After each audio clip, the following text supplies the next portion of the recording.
저희들이 오늘 보게 되는 그 말씀 마태복음 6장 오늘 25절에서 34절의 말씀인데요. 저희들이 한 번은 다뤘던 문제이긴 하긴 합니다만 그런 부분이긴 합니다만 오늘 다시 한번 저희들이 맥락과 함께 이 부분을 볼 수 있기를 바랍니다. 저희들이 봉독하실 성경 말씀은 31절, 32절, 33절의 말씀입니다. 우리 함께 한번 보도록 하겠습니다.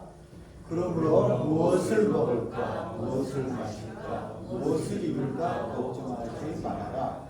이 모든 것은 모두 이방 사람들이 구하는 것이요 너희의 하늘 아버지께서는 이 모든 것이 너희에게 필요하다는 것을 아시나니 너희는 먼저 그의 나라와 그의 의를 구하라.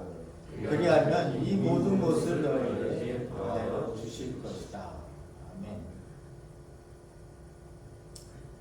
그 설교를 또 이렇게 제목을 먼저 하나님의 나라와 그의 의를 구하라 라고 하는 그 설교 제목으로 본문 말씀을 한번 보도록 하겠습니다.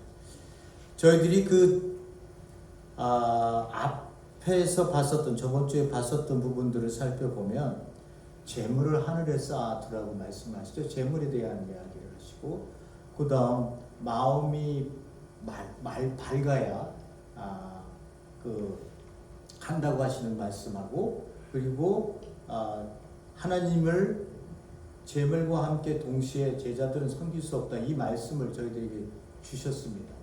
그 얘기 속에서 저희들이 아시는 것처럼 하나님을 섬긴다면 너희들의 마음이 맑을 것이고 그 맑은 마음은 결국 너희들의 삶을 통해서 드러나는 모든 것들이 하나님께 쌓이는 그러한 재물이 될 거다 이렇게 얘기를 하신 것을 저희들이 알 수 있습니다. 그것에 대한 연속선상이죠. 하나님을 섬기면 그럼 우리 하나님을 섬긴다면 그럼 이방 사람들은 어떻게 무엇을 섬기며 살아가고 우리 그리스도인들은 그러면 어디에 더욱더 초점을 맞춰진 좀 더 세부적인 그러한 사항이 우리에게 어떻게 삶을 사는데 우리에게 목표가 되어질 수 있을까라고 하는 부분을 저희들이 봐야 되는 겁니다. 자, 오늘 저희들이 보게 된 마태복음 25장의 34절의 말씀 전체적으로 한번 보고 제가 그 부분들을 설명하면서 여러분들과 함께 말씀을 한번 나눠보도록 하겠습니다. 말씀을 그냥 이렇게 제가 말씀을 이렇게 읽어드리지만 여러분들이 좀 곱씹어서 말씀을 한번 생각해 보시면서 따라오시길 바랍니다. 그러므로 내가 너희에게 말한다. 이건 제자에게 얘기한다고 그랬죠. 그 산상수훈은 제자에게 얘기하는 거지 우리들에게 얘기하는 거지 믿지 않는 사람들에게 얘기하는 얘기가 아니에요. 그러니까 믿지 않는 사람들에게 너 왜 이렇게 안 지켜? 예수님이 이렇게 얘기했는데 너희들은 왜 이렇게 안 살아? 이렇게 얘기하시면 안 돼요.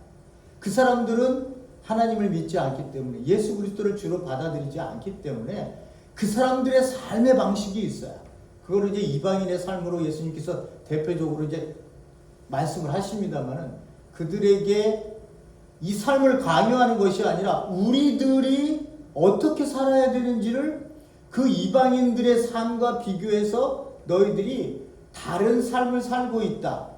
너희들은 하나님을 믿는 존재의 백성으로 하나님께서 주시는 그 모든 간섭하심 속에 너희들이 살고 있다라고 하는 것을 우리로 알게 하고 세상 사람들이 그걸 보면서 하나님께 영광을 돌릴 수 있는 제가 교회를 다니는 사람들, 예수를 믿는다는 사람들은 가치관이 우리랑 다르구나. 생각하는 게 근본적으로 다르네. 이렇게 생각할 수 있는 그러한 다른 이 삶의 방법을 살고 있다는 것을 예수님이 강조하시려고 이렇게 저희들에게 지금 산상수훈이라고 하는 5장에서 7장에 하나님 나라 백성이 어떻게 살아야 되는지에 대한 부분들을 엑기스로 저희들에게 주고 계시는 겁니다. 여기서 제자들에게 너희들에게 말한다. 그렇죠? 너희 목숨을 위하여 먹을까 마실까 몸을 위하여 무엇을 입을까 걱정하지 마라. 여기는 저희들이 이제 걱정하지 마라가 맨 뒤에 나와 있지만 요 앞에 맨 앞에 나와 있어요. 원문에는 걱정하지 말아라. 너희들 무엇을 먹어야 될지 마실지 그리고 몸을 위해서 무엇을 입을지를 맨 앞에 걱정하지 말아라 라고 하는 그 명령으로 먼저 시작을 합니다. 목숨이 음식보다 소중하고 몸이 옷보다 소중하다. 당연하지요. 우리의 목숨이 음식과 어떻게 비교를 하겠어요. 음식을 먹어야 우리 목숨이 유지되는 건 맞지만 중요성으로 따지면 목숨이 훨씬 더 중요한 거예요. 몸도 옷보다 중요하다. 이것도 당연한 그런 얘기를 하시는 거죠. 그러니까 우리에게 명령을 하셨어요. 걱정하지 말아라. 이 걱정이라는 단어는요, 염려하지 말아라. 여기 이제 다른 그 해석도 그렇게 합니다만은 이 단어 자체가 두 가지의 뜻을 가지고 있어요. 첫째는 첫 번째 단어는 뭐냐? 우리 존재에 대한 불안. 존재에 대한 불안이라고 하는 뜻이 첫 번째예요. 그러니까 염려하고 걱정이 있는 거죠. 두 번째 뜻은 뭐냐 하면 노력하다 이런 뜻이 있어요. 노력하다. 그러니까 여기서 우리가 이것을 뒤에 가보면 이제 이것을 이방인들이 구하는 것이라고 이제 생각을 하고 이방인들의 삶 자체가 그들이 먹고 마시고 입을 것에 대한 염려 때문에 산다고 하는 것을 얘기하시는데 여기서의 이 걱정, 염려가 이게 말씀드렸다시피 두 가지의 뜻을 가지고 있어요. 열심히 노력하며 살고 있지만 살면서 그 노력해서 얻기 위한 것 때문에 얼마나 고민하고 고통스럽고 걱정하는 삶을 살고 있는지 모른다라고 하는 거예요. 이 걱정이란 단어가 그렇게 그 헬라어적 번역을 가지고 있습니다. 그러니까 여기서부터 우리에게 얘기하는 게 뭐예요? 너희들은 그런 걱정하지 말아라 라고 하는 거예요. 명령을 내리셨기 때문에 우리가 반드시 그렇게 살아야 돼요. 이거를 예수님께서 그럼 어떻게 그렇게 살아요?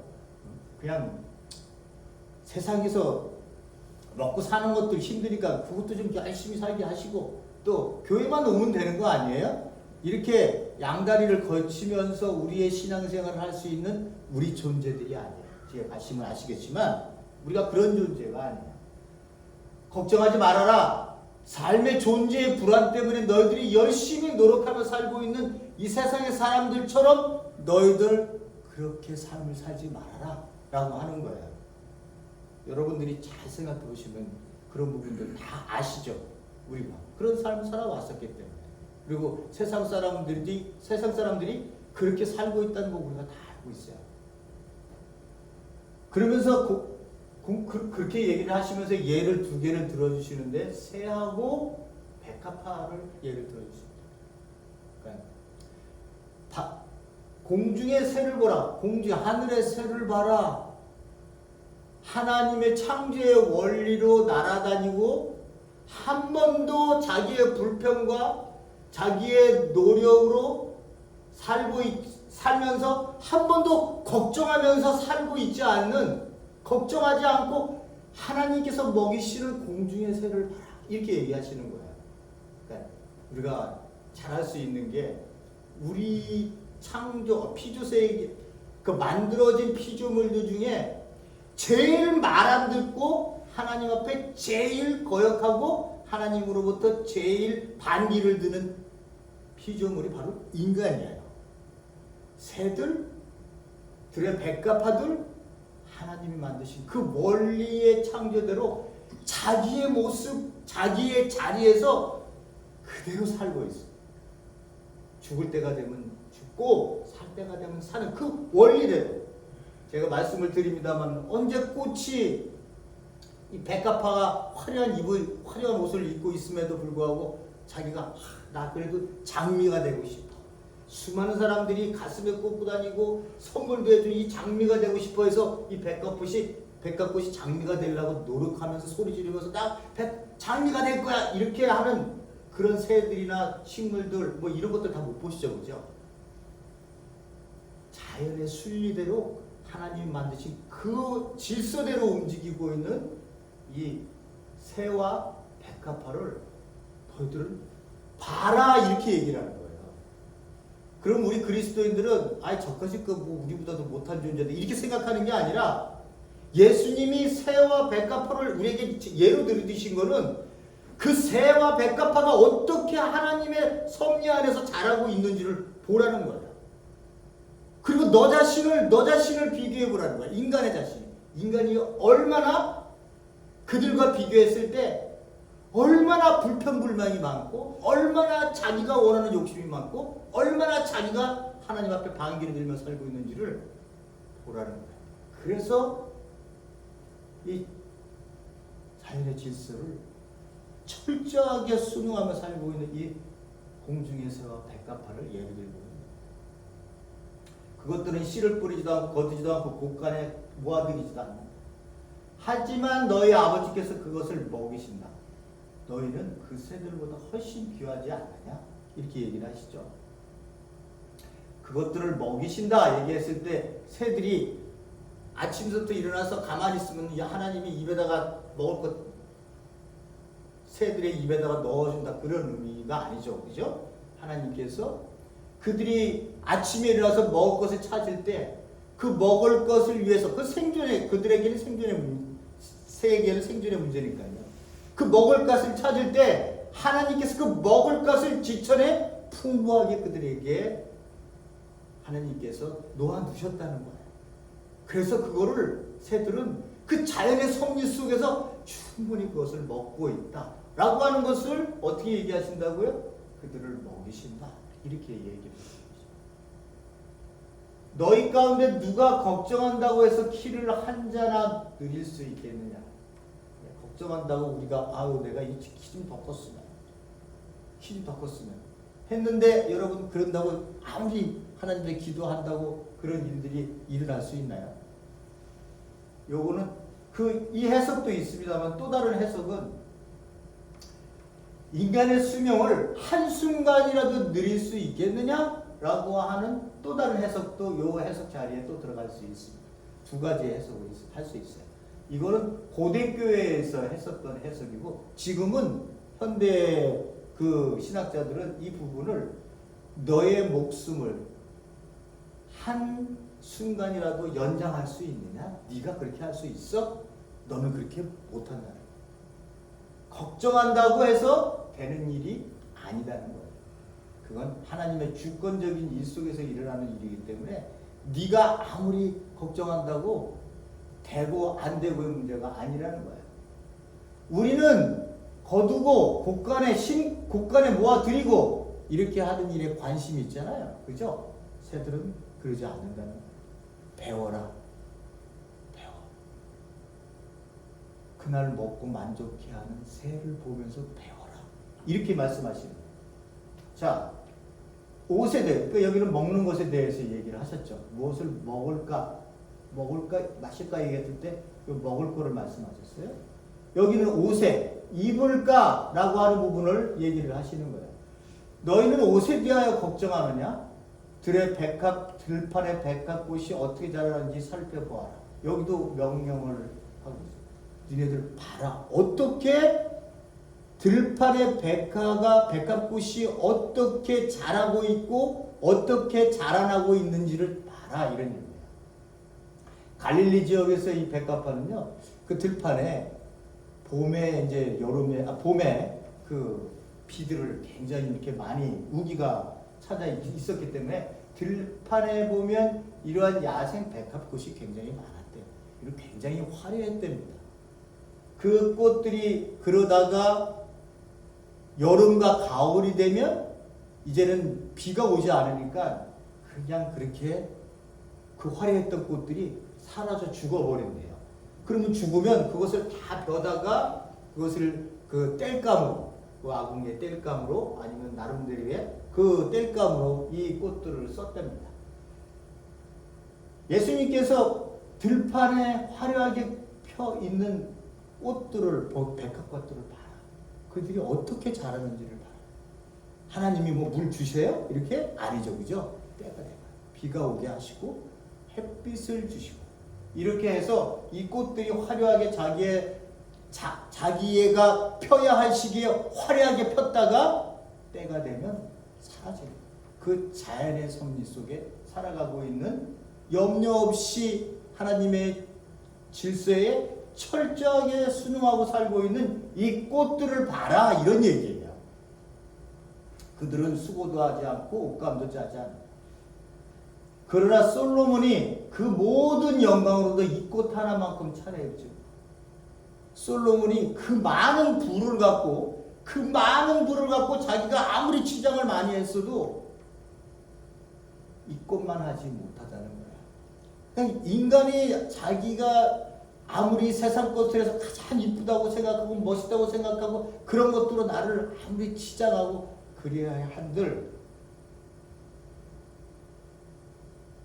한 번도 자기를 치장하지 않고 한 번도 자기를 이쁘다고 얘기하지 않고 그냥 그대로의 모습으로 살다가 죽는 이 백합꽃, 그것만 못하다.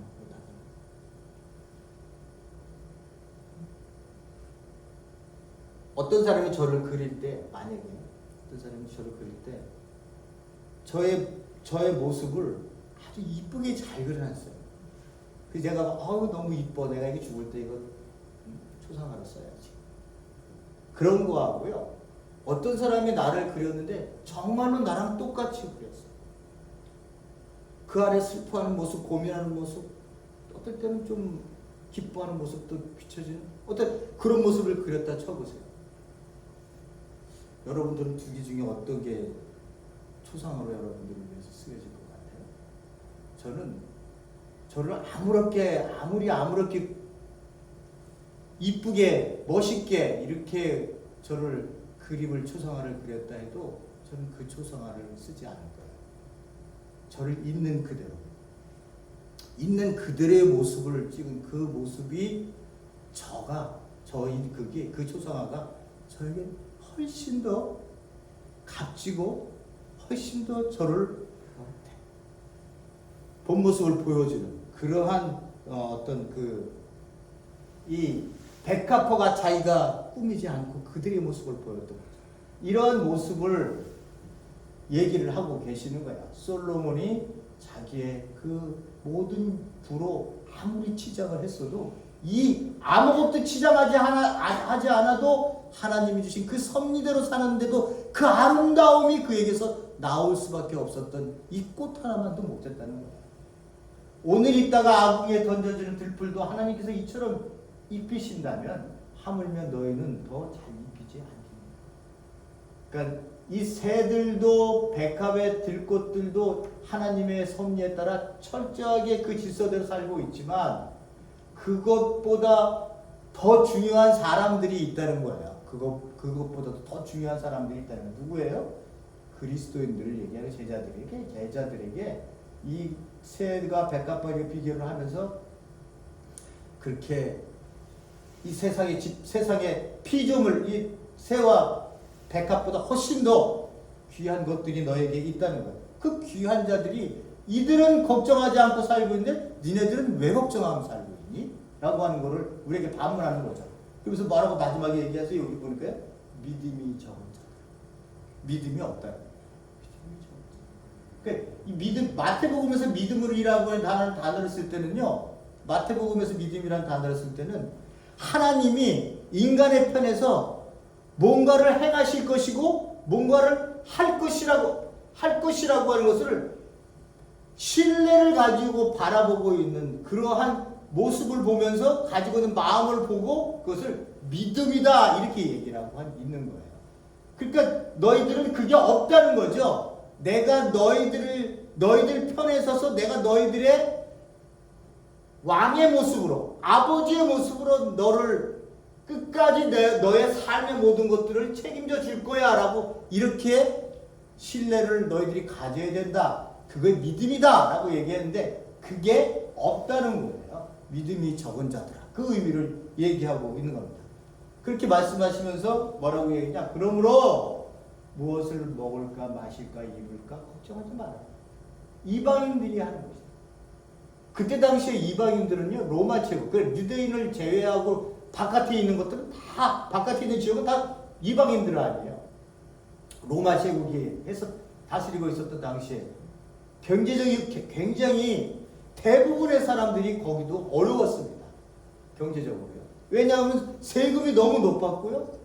기근이나 흉년이 들면 정말로 그들은 떼거리를 정말로 먹기 위해서 살 수밖에 없었던 존재들이 그때 당시 시대의 그 삶의 모습들이었다고 얘기합니다. 부한 자들은 정해져 있었고 소수가, 나머지들은 전부 다 경제적으로 힘들고 어렵고 한 그러한 모습들이었어요.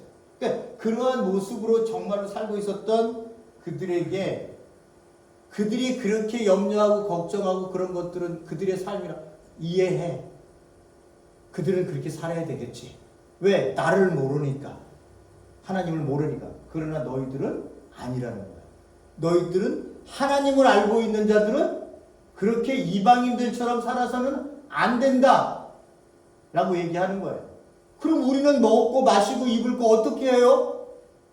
너희 아버지께서 너희 모든 것들이 필요하다는 것을 미리 하나님께서 알고 계신다는 거예요. 이게 믿음인 거예요. 그러니까 하나님이 알고 계시기 때문에 나에게 적절한 시기에 적절한 양을 나에게 주셔서 내가 부한 사람으로 만들지 않게 하시는, 그냥 있는 그들의 모습으로 내가 이 땅을 살고 하루를 살아도 충분한 하루의 삶을 내가 걱정하고 더 많이 갖고 더 챙기고 내 어카운트를 더 많이 올리려고 하는 그러한 모습으로 염려하며 사는 삶의 모습이 제자의 삶이 아니라 그건 이방인들의 삶인 것이고, 너희는 하늘에 계신 아버지께서 너희들의 삶의 하루하루를 어떻게 챙겨주시고 계시는지를 알고 있으라고 하는 거예요. 그러니까 우리가 내가 뭐를 했더니 내가 어떻게 됐어. 교회에서는 이런 얘기를 하시면 안 돼요. 설령 그렇게 하셨더라도 거기에 대한 대가가 하나님의 섭리 가운데 나에게 왔음을 고백하고 겸손하게 모든 것이 하나님의 은혜입니다라고 얘기할 수 있는 사람들이 그리스도인인 거예요. 왜? 모든 필요한 것들을 아시고 우리에게 공급해 주시기 때문에 그런 거예요. 불평하는 건 우리 그리스도인들이에요. 인간들이에요. 새들은 불평하지 않아요. 백합화도 불평하지 않아요. 우리만 불평해요. 더 안 준다고. 만족하게 먹었으면 됐고 하루를 살았으면 되잖아요. 근데 내일을 염려해요. 내일은 어떡하지? 염려한다고 한 자라도 키 클 수 없다고 얘기하시잖아요. 하루도 못 살면서 내일을 염려해. 어리석은 거죠. 그죠? 하루도 살지 못하면서, 오늘 하루도 제대로 살지 못하면서 내일을 염려하는 그런 어리석은 자를 우리에게 모습을 말씀하시는 거예요. 그러면서 무엇을 얘기하느냐? 너희들 이러한 거 먹고 마시고 입는 건 너희들 필요하다는 건 내가 다 알아. 그래서 내가 너희들에게 하루하루마다 오늘날 우리에게 일용할 양식을 주옵시고, 너희들이 이야기할 때 내가 거기에 대한 필요한 양만큼의 삶을 너희들에게 주고 있는 거야. 그것을 너희들은 믿어야 된다. 어디로부터 온다고 하는 것을 아버지께로부터 온다고 하는 것이야. 그래서 너희들은 이렇게 이방인들이 구하는 먹고 마시는 것에 대한 기도를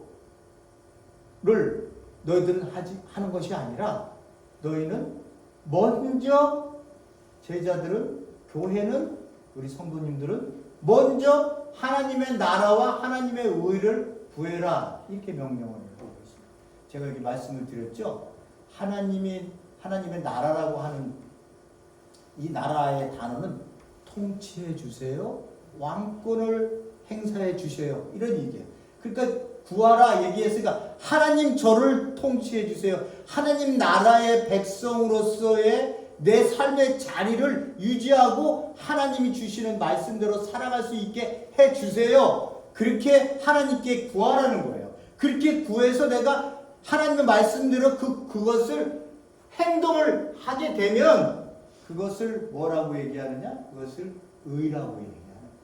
반드시 그 행위가 하나님께서 기뻐하시는 행위이기 때문에 그 행위를 통해서 나타나는 열매가 하나님께 영광이 되고, 우리는 이 삶을 하나님께 먼저 구하는 자가 돼야지, 너희들은 이방인들처럼 이 먹고 마시는 밑바닥의 단계에서부터 어떻게 하면 생존할까를 투쟁하는 사람들로 살아서는 안 된다는 거야.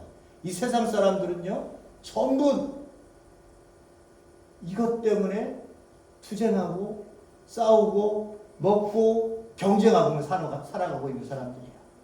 그러나 그리스도인들은 이것이 하나님으로부터 이방인들이 구하는 것이 하나님으로부터 적절하게 다 올 것이라는 것을 알고 있어요. 그렇기 때문에 그들에게는 먼저 구해야 될 게 있어요. 그 나라와 그분의 의를 구하는 거예요. 이를 위해서 우리가 이 땅에 존재하고 있는 거예요. 그렇지 않고 우리가 이방인들이 구하는 이거를 위해서 우리가 존재하고 있다? 하나님이 이 땅에 생명을 내시면서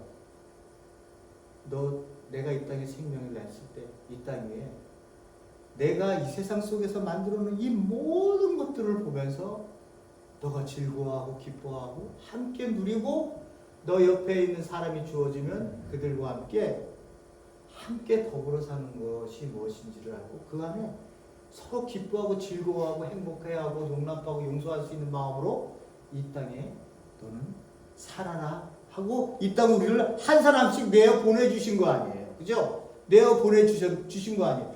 그 삶을 살으라고 우리에게 이렇게 아름다운 삶의 자리를 이렇게 마련해 주셨는데 우리가 너를 용납하지 않고 너를 경쟁 상대로 삼고 너가 가지고 있는 것을 빼앗고 해서 내 주머니를 챙겨야 하는 그러한 생존의 삶을 우리가 살고 있다면 하나님이 보시면서 얼마나 안타깝고 정말로 하나님께서 슬퍼하시겠어요.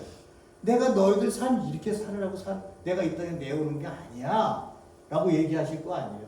새들을 좀 봐. 백합화를 봐. 그들이 어떻게 자라고 어떻게 먹고 살고 있는지 어떻게 하루를 살고 있는지 너희들은 왜 이렇게 사니? 우리에게 그런 거를 얘기를 하시는 거예요. 그러면서 결국 하나님의 나라와 그분의 의를 구한다는 게 뭐예요? 교회 공동체 안에 교회 안에서 서로가 공통으로 아버지를 부르고 있는 사람들의 그 가슴의 심령 속에 내가 너와 함께 더불어 사는 것이 기쁘다고 하는 것을, 행복하다는 것을, 그런 것들을 우리 모두가 교회 안에 온 사람만이 알 수 있는 그 비밀스러운 것이 있거든요. 그런 것들을 누리면서 서로 간에 모여서 살으라고 이 교회에 아버지를 부르며 오는 자들의 공동체를 이렇게 교회에 주신 것이지, 똑같이 우리가 세상의 자본주의에 휩쓸려서 교회 건물이나 넓게 하고 성도나 어떻게 하면 많이 모을까 생각하고 헌금이나 많이 모아서 어떻게 한번 내 파워를 한번 누려봐, 이런 생각으로 우리를 주신 게 우리를 이렇게 교회에 모이게 하신 게 아니라는 거예요. 그러니까 이게 어려운 게 아니라 그분의 나라와 의를 구하라, 이게 어려운 게 아니라 가장 맨 처음에 하나님이 나를 왜 보내셨을까? 내가 어떻게 사는 게 가장 행복한 일일까? 라고 생각해 보세요. 그러면 그 행복한 삶을 사는 사람은 이걸 이루고 있는 사람들이에요. 그래서 하나님께 영광을 드리고 있는, 새가 저렇게 하루를 살다 죽더라도 자기가 그렇게 살았잖아요. 그렇기 때문에 하나님의 영광을 받으시는 거예요. 뭘 더 많이 가져서가 아니라 더 잘 꾸며서가 그런 게 아니에요. 자, 이렇게 너희가 그렇게 살면, 공동체로 살면, 하나님이 기뻐하시는 삶을 살게 되면 그 모든 것은 너에게 더 필요한 먹고 마시는 삶의 부분들은 하나님께서 공급해 주실 것이요. 그러니까 내일 일은 걱정하지 말아라. 내일 일은 네가 스스로, 내일 걱정은 내일이 스스로가 걱정할 거래요. 그러니까 내가 걱정할 일이 아니에요. 내일은 내일이 걱정할 일이지 내가 걱정할 일이 아니라는 거예요. 그렇다고 우리 괴로움이 없냐? 아니에요. 있다는 거예요. 한날의 괴로움입니다. 그것도 우리가 괴롭다고 생각하는 그날이, 한날의 괴로움은 그날의 춤. 우리에게 이렇게 얘기를 하고 계신 거예요. 그러니까 우리는 이렇게 이 하나님의 나라와 의를 위해 사는 삶의 자리가 어떠한 삶의 자리인지가 우리에게는 항상 중요한 우리 교회의 이슈인 거예요. 그것이 우리 교회에 와서 맨날 쌈박질 한다고 생각해 보세요. 얼마나 괴로운 일이에요. 세상에 그냥 집에 있지. 집에 있으면 쌈박질을 안 할 거 아니에요. 교회 와서. 왜 그러냐? 우리가 어떤 사람인지 모르니까 그러죠. 보세요. 예수님께서 자기의 삶을 어떻게 사셨는지. 세베대의 아들 베드로와 세베대의 두 아들을 데리고 겟세마네 동산에 가셨습니다. 근심하며 괴로워하기 시작하셨다. 자기의 갈 길을 아시는 거예요. 하나님의 나라와 의를 위해서 내가 이제는 죽어야 될 십자가의 자리를 이제 아신 거예요. 그 전서부터 아셨지만 이제 그 순간이 다가온 거예요. 그러니까 근심하고 괴로워하기 시작했다고 했습니다. 괴로워하기 시작했다고 심정을 얘기하고 있습니다. 뭐라고 말씀하시냐 예수님? 한 번도 이런 얘기 말씀 안 하셨어요. 그죠? 내 마음이 괴로워 죽을 지경 너희는 여기 머물러 나와 함께 깨어있어. 내가 괴로워서 죽을 지경. 왜? 내가 이렇게 괴로워서 죽을 지경으로 내 심령을 갖고 십자가로 가야 하는 것이 하나님의 나라와 의를 위해서 내가 가야 하는 길이기 때문에 그랬던 거예요. 나를 통해서 하나님의 영광이 드러난다. 그 길은 내가 괴로워도 가야 하는 길이다 라고 하는 것을 예수님은 알고 이 땅에 오셨기 때문에 철저하게 나의 마음은 괴로움으로 가득 차 있지만 가야 하는 길이 계셨기 때문에 그는 뚜벅뚜벅 자기 길을 가시는 거예요. 자, 예수님께서 땅에 대고 엎드려 기도하시 뭐라고 기도하시냐? 나의 아버지 하실 수만 있으시면요 이 자를 내게서 지나가게 해주세요. 그러나 내 뜻대로 마옵시고 아버지 뜻대로 해주세요. 너희는 먼저 그의 나라와 의를 구하라. 아버지의 뜻대로 해주세요.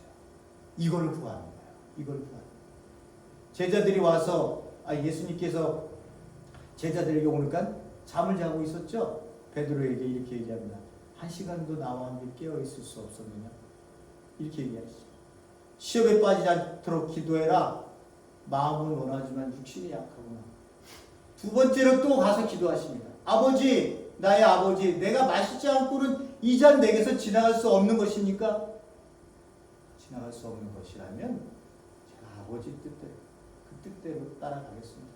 그 뜻대로 해주세요. 이렇게 얘기를 하고 있습니다. 세 번째도 똑같이 그러한 기도를 하셨던 것을 볼 수 있어요. 그러니까 우리가 볼 수 있는 것은 너희가 먼저 그의 나라와 의를 구하라. 옛 대표적으로 그 삶을 사셨던 분이 예수님이세요.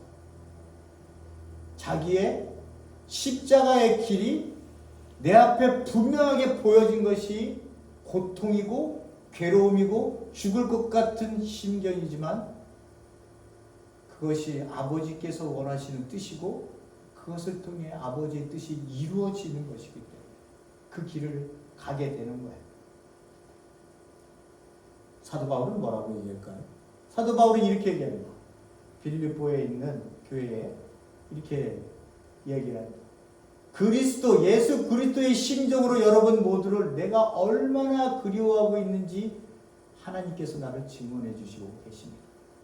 그러니까 사도 바울이 교회에 대한 애정이 그리스도가 그 교회를 사랑하는 그 마음으로, 마음과 똑같이 그런 심정으로 내가 이 빌립보 교회를 얼마나 내가 그리워하고 있는지 아냐?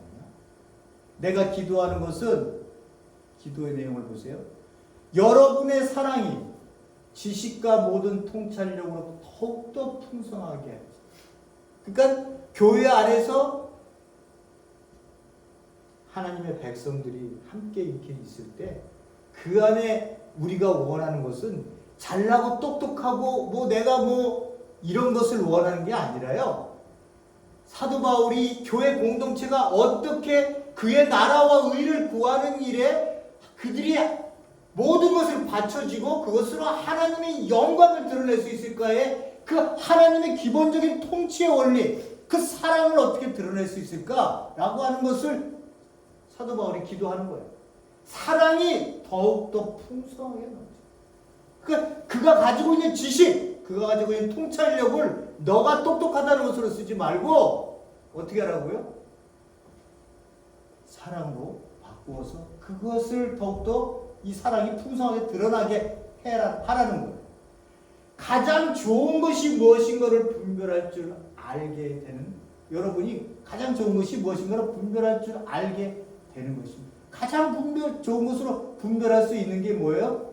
하나님의 뜻과 뜻이, 하나님과 뜻이 드러나는 거 아니에요. 그죠? 이것을 분별할 줄 알아야 되는 거예요. 그것이 뭐예요? 사랑의 가장 큰 우리에게 주시는 이웃을 사랑하고 하나님을 사랑해요.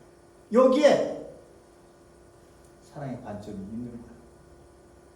그리하여 여러분이 그리스도 날까지 이렇게 사랑으로 더욱더 풍성하게 살게 돼서 사랑이야말로 가장 하나님께서 주신 복된 우리에게 주신 은혜구나라고 하는 것을 분별해서 살게 되면 순결하고 흠이 없게 지내게 되는 것이고, 그게 그리스도께서 주시는 열매가 된다는 거예요.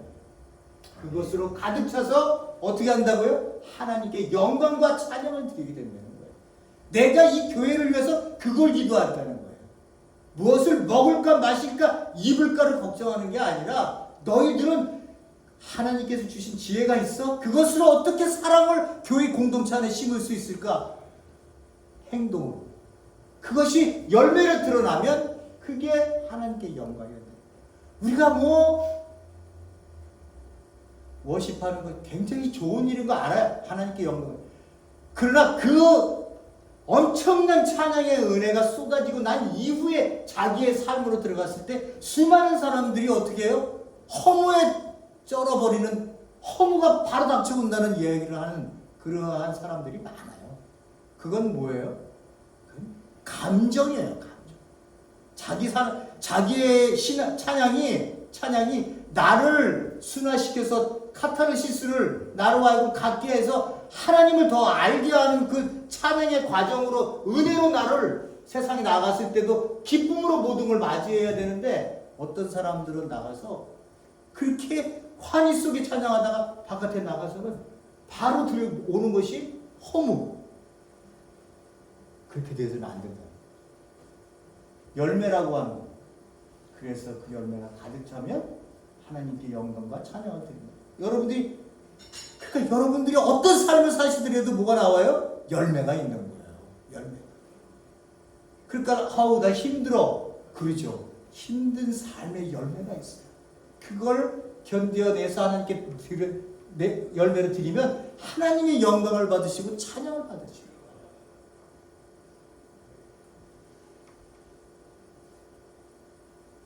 사도 바울이 이렇게 고백을 합니다. 보세요.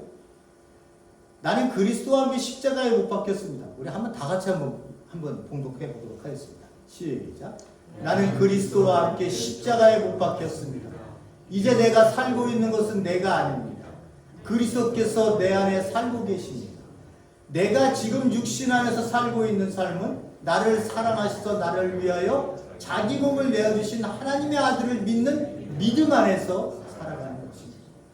내가 십자가에 못 박혔다면서요. 근데 왜 이렇게 교회는 살아있는 사람들이 많아요? 예? 교회는 왜 이렇게 살아있는 사람들이 많아요? 믿음 자랑하고, 직분 자랑하고, 세상 것 가지고 자랑하고, 이런 사람들이 왜 그렇게 많아요? 십자가에 못 박혔다면서요. 내가 살고 있는 것은, 살고 있는 것은 나라고 얘기합니까? 아니에요. 내가 아니라고 계시죠? 아니라고 얘기하죠? 누가 살고 계시다고요? 내 안에 그리스도께서 내 안에 살고 계시다는 거예요. 그러니까 내가 지금 육신을 갖고 있는 삶은 나를 사랑하셔서 나를 위하여 자기 몸을 내어주신 그 예수 그리스도를 믿는 그 믿음 안에서 내가 지금 살아가고 있는 것이지, 내가 내 자신을, 내 영혼을 이끌기 위해서 생존하는 세상 사람처럼 그렇게 내가 뭔가를 해야지라고 하는 관점으로 우리가 이 땅을 살고 있는 게 아니라는 거예요. 그렇다면 내가 육신을 갖고 믿음 안에 사는데 내가 나로 드러나야 되는, 내가 나로 예수 그리스도께서 하신 일이 드러나야 되는데, 그게 뭐라고요? 하나님의 나라와 의를 구하는 일로 내가 삶을 드러나줘야 되는데, 우리가 내 삶이 그렇게 드려지고 있습니까? 그렇게 드려지지 않죠? 그렇게 드려지기가 힘듭니다. 그러니까 예수님께서 이런 말씀을 하시는 거예요. 베드로에게 이렇게 얘기합니다. 베드로가 주는 그리스도시여 살아계신 하나님의 아들입니다. 그러니까 바요나 시몬아 네가 복이 있다. 내가 네 반석에 내가 교회를 지고, 이렇게 얘기를 하고 난 다음에 예수님께서, 그러나 내가 예루살렘에 올라가면 대제사장과 장로들 그들에게 잡혀서 죽임을 당하고 내가 부활할 거다. 이 얘기를 했더니 베드로가 인간적인 생각으로 무슨 소리를 하고 계시냐고 예수님을 밀치면서 항의를 합니다. 그러니까 예수님께 거기에 대해 대답하시는 거예요. 사단아 내 뒤로 물러라. 너는 나에게 걸림돌이다. 베드로가 바요나 시므나 복이 있도다 이를 알게 하시니는 하나님 아버지가 너를 그렇게 알게 하셨구나 라고 이렇게 해서 하나님의 칭찬이 있었는데 바로 뒤에 사탄으로 그 베드로가 예수님으로부터 지탄을 받습니다. 그러면서 뭐라고 말씀해? 너는 하나님의 일을 생각하지 않고 사람의 일만 생각하는구나. 사람의 일은 뭐라고요? 나의 안녕과 나의 생각과 나의 욕심과 나의 욕망과 그런 것들을 어떻게 하면 내가 이 세상 속에서 물질이라는 것을 가져서 내가 챙길 수 있지? 이러한 것들. 베드로는 어떻게 생각했어요? 예수가 죽지 않고 끝까지 예루살렘에 들어가서 뒤집어 엎어서 왕이 되기를 원했고 그런 왕이 될 거라고 믿고 있었어요. 그러니까 예수님한테 너 사탄이구나 이렇게 얘기를 듣는 거예요. 네가 그런 사람의 일만 생각하는구나. 하나님의 일은 뭐예요? 하나님의 나라와 의를 위해서 내가 죽어야 되는 거야. 십자가에 죽어야 되는 거야. 라고 이렇게 얘기를 하고 계시는 거예요. 그때 예수님께서 제자들에게 이렇게 얘기하십니다. 너희들 누구든지 나를 따라오려면 어떻게 해요? 자기를 부인하고 자기 십자가를 지고 나를 따라와. 내가 그리스도와 함께 십자가에 못 박혔다면 너 자신이 부인되어지고 네가 매일같이 부인되어진 그 죽음의 십자가 예수 그리스도께서 지셨던 그 죽음의 자리 이거를 네가 끌어안고 이 땅을 살아야 되는 거야. 그렇게 살 때야만이 너 안에 살아계신 그리스도께서 너 안에 아름다운 것들을 맺게 하시고 아름다운 것들을 행하게 하실 수 있는 일을 너에게 하실 거라는 거예요. 그 행에서 나오진 것을 하나님의 영광으로 받으시고 그게 하나님의 찬양이 되는 거다라고 하는 걸로 연결이 되어지는 거예요. 이 부분들이요. 그러니까 내가 살아있으면 뭐만 나올까요? 내 육적 못된 것들만 나옵니다. 내 자랑들, 나의 가지고 있는 것들에 대한 자랑들, 세상에서 내가 이렇게 살았는데, 세상에서 내가 지금 돈을 얼마나 갖고 있는데, 교회 와서 또 믿음이 내가 얼마나, 이런 것들로 이 사람의 일만 생각하는 거예요. 그러니까 어떻게 해요? 자기 자신을 부인하지 않아요. 십자가도 안 돼요. 그러니까 교회가 어디로 가요? 삼천포로 산으로 가는 거예요. 하나님의 나라와 의? 이게 어디 있어요? 그런 게 어디 있어요? 그저 그냥 성도들한테 헌금 잘 내세요. 교회 하루라도 빠지면 안 됩니다. 주일은 꼭 지켜야 됩니다. 이거 안식일입니다. 이 성전 이거 하나님이 기뻐하시고 이거 커져야 됩니다. 이 세 가지만 교회가 다 끝나는 것처럼 오늘 교수가 교회에 갔더니만 딱 그 얘기만 하니까 다 끝나더라고요. 매일같이 그 얘기만 하더라고요. 실망해서 교회를 안 나갔다. 우리가 자기 자신을 부인하고 자기 십자가를 지는 일이 쉬워요? 어렵죠. 그러니까 기도하셔야 돼요. 아침에 일어나면 하나님 오늘 하루도 하나님 앞에 기도합니다. 나를 부인하게 하시고 내가 십자가를 질 수 있도록 오늘 하루도 하나님 앞에 내 삶의 모든 것을 내가 주장하지 않고 하나님께서 주장하시는 그 음성을 들을 수 있게 해주세요. 그 주신 말씀이 내 안에 심겨질 수 있도록 도와주세요. 이런 기도와 함께 하루를 시작하세요. 그러면 여러분들의 심령 속에 여러분들이 각자가 가지고 있는 그 아름다운 것들을 여러분들이 반드시 발견할 수밖에 없어요. 하나님이 주시는 것을 반드시 발견할 수밖에 없습니다. 내가 죽겠다는데 내가 부인되어 십자가를 지려고 하는 이 하나님 보시기에 정말로 네가 나의 나라와 의를 구하는 내 자식이구나라고 하는 이 심령 안에 돈을 많이 벌어야지 이렇게 하시겠어요? 그 귀한 것을 여러분들이 심게 돼 있어요. 귀한 것을 심어 내 안에 갖고 있는 사람들은요, 저 사람이 귀한 것을 볼 수 있는 사람이에요. 그렇기 때문에 저 사람을 함부로 대하지도 않고 존중하며 살아갈 수 있게끔 이 공동체로 교회를 우리를 만들게 하게 하시는 그러한 띠가 되는 거예요. 그러니까 기도하지 않으시면, 이 기도를 하지 않으시면 항상 내가 살아있구나를 생각하셔야 돼요. 그러면 내가 하는 행위 속에서 죄가 나요 라고 하는 것을 여러분 아셔야 됩니다. 제가 드릴 말씀을 다 드렸습니다. 여러분들에게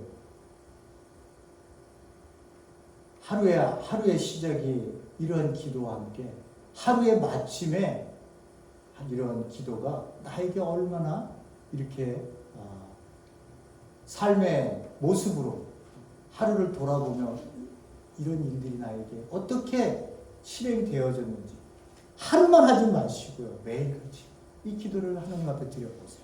그러면 반드시 여러분들에게 정말 무엇이 중요한지를 보게 하시는 하나님의 그 포커스가 우리에게 심어질 수 있으리라고 저는 분명히 믿습니다.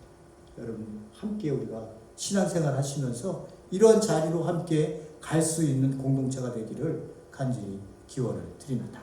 고맙고 감사하신 하나님 아버지, 내가 살아있으면 내어놓는 것들은 똥입니다. 사도 바울이 얘기했던 것처럼 배설물입니다. 하나님, 그러나 제가 죽어 하나님 앞에 무릎 꿇고 순종하는 마음으로 이 땅에 나아가면 하나님은 우리에게 귀한 것을 보여주십니다. 귀한 것을 내 삶에 마음에 심어주십니다. 그 귀한 것을 바라보며 이 땅을 살아가게 하십니다. 그렇게 모인 존재가 교회입니다. 우리 교회는 어디를 바라보고 있습니까? 우리 교회의 중심에는 무엇이 심겨 있습니까?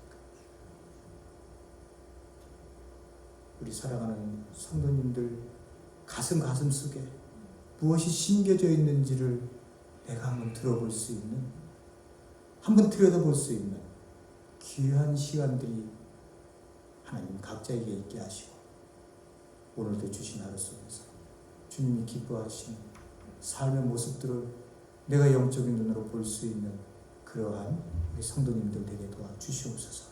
예수님 이름으로 기도했습니다. 아멘.